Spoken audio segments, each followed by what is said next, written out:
Hello, dear learners. Let's continue with subduction zones. Now, we have said that as subduction zones, two plates are meeting. One is oceanic and one is continental. When they meet, definitely the one that is denser is going to sink into the mantle.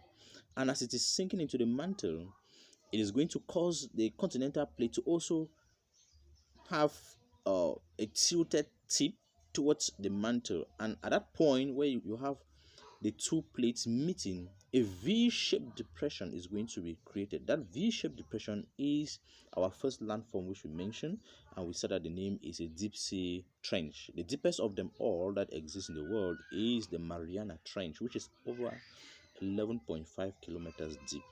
Now, when the denser plates get into the mantle, the great heat of the mantle and the heat that results from the frictional process will help the tip of that plate to begin melting.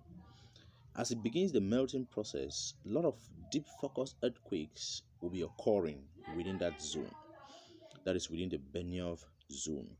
Now, after the melting has taken place, you now discover that the material is produced cannot stay within the mantle because of the fact that they contain a lot of gases, and so it is very buoyant. So you start looking for a way to get out of the mantle.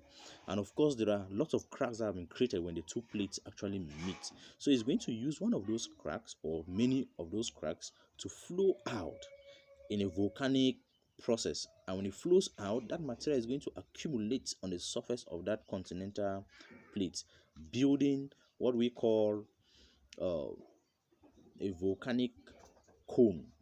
And these volcanic cones normally are submerged or they are just within the ocean. But if they happen to rise above sea level, they are now referred to as volcanic islands.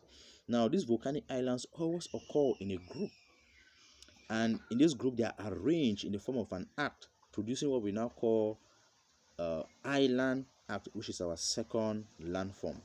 Now, looking at the processes we have mentioned 14. Okay, we want to also talk about subduction. Now, subduction is that process where the edge of the denser plate is sinking into the mantle. That sinking process is known as subduction. And we have mentioned that lots of earthquakes do occur on the edge of that dense plate, and they are deep focus earthquakes that produce a lot of vibration. And now we have also mentioned the fact that the material is produced is forced to move out in a volcanic process, a violent volcanic